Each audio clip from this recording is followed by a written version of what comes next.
बिहार चुनाव में करारी हार मिली है और हार के बाद में परिवार के अंदर बवंडर मचा हुआ है। बेटी रोहिणी आचार्य ने राजनीति छोड़ने का फैसला किया है और साथ ही साथ ये भी कहा है कि परिवार से उनका कोई नाता नहीं। रोहिणी आचार्य ने कहा कि उन्हें सवाल पूछने से मना किया जाता था, गाली दी जाती थी और ऐसे तमाम आरोप उन्होंने पार्टी के ऊपर लगाए हैं। जो चाणक्य बन रहा है उससे सवाल पूछिए। सवाल तेजस्वी और संजय यादव से पूछे जाने चाहिए। सवाल पूछने पर गाली दी जाती है, सवाल पूछने पर चप्पल भी मारी जाएगी, ये भी रोहिणी आचार्य के द्वारा कहा गया। नहीं, मेरा कोई परिवार नहीं है।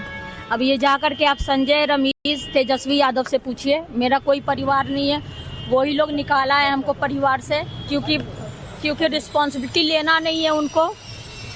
पूरा दुनिया बोल रहा है जो चाणक्य बनेगा तो चाणक्य से आप सवाल पूछिएगा। जब कार्यकर्ता चाणक्य से सवाल कर रहा है, पूरा देश दुनिया सवाल कर रहा है कि पार्टी का ये ऐसा हाल क्यों हुआ।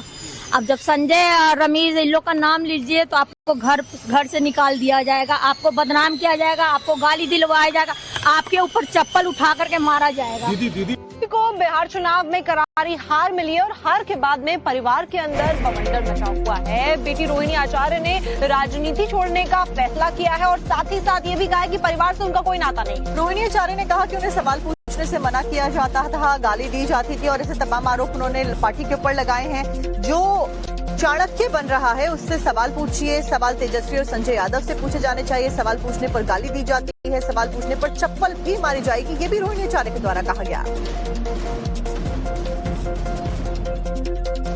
नहीं, मेरा कोई परिवार नहीं है। अब ये जाकर के आप संजय, रमेश, तेजस्वी यादव से पूछिए। मेरा कोई परिवार नहीं है। वही लोग निकाला है हमको परिवार से, क्योंकि रिस्पॉन्सिबिलिटी लेना नहीं है उनको।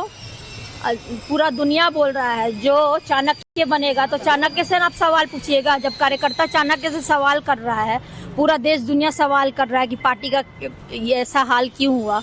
अब जब संजय, रमेश, इन लोग का नाम लीजिए तो आपको घर से निकाल दिया जाएगा, आपको बदनाम किया जाएगा, आपको गाली दिलवाया जाएगा, आपके ऊपर चप्पल उठा करके मारा जाएगा। दीदी को बिहार चुनाव में करारी हार मिली है और हार के बाद में परिवार के अंदर बवंडर मचा हुआ है। बेटी रोहिणी आचार्य ने राजनीति छोड़ने का फैसला किया है और साथ ही साथ ये भी कहा है कि परिवार से उनका कोई नाता नहीं। रोहिणी आचार्य ने कहा कि उन्हें सवाल पूछने से मना किया जाता था, गाली दी जाती थी और ऐसे तमाम आरोप उन्होंने पार्टी के ऊपर लगाए हैं। जो चाणक्य बन रहा है उससे सवाल पूछिए। सवाल तेजस्वी और संजय यादव से पूछे जाने चाहिए। सवाल पूछने पर गाली दी जाती है, सवाल पूछने पर चप्पल भी मारी जाएगी, ये भी रोहिणी आचार्य के द्वारा कहा गया। नहीं, मेरा कोई परिवार नहीं है। अब ये जाकर के आप संजय, रमेश, तेजस्वी यादव से पूछिए। मेरा कोई परिवार नहीं है। वही लोग निकाला है हमको परिवार से, क्योंकि रिस्पॉन्सिबिलिटी लेना नहीं है उनको। पूरा दुनिया बोल रहा है जो चाणक्य बनेगा तो चाणक्य से आप सवाल पूछिएगा। जब कार्यकर्ता चाणक्य से सवाल कर रहा है, पूरा देश दुनिया सवाल कर रहा है कि पार्टी का ये ऐसा हाल क्यों हुआ।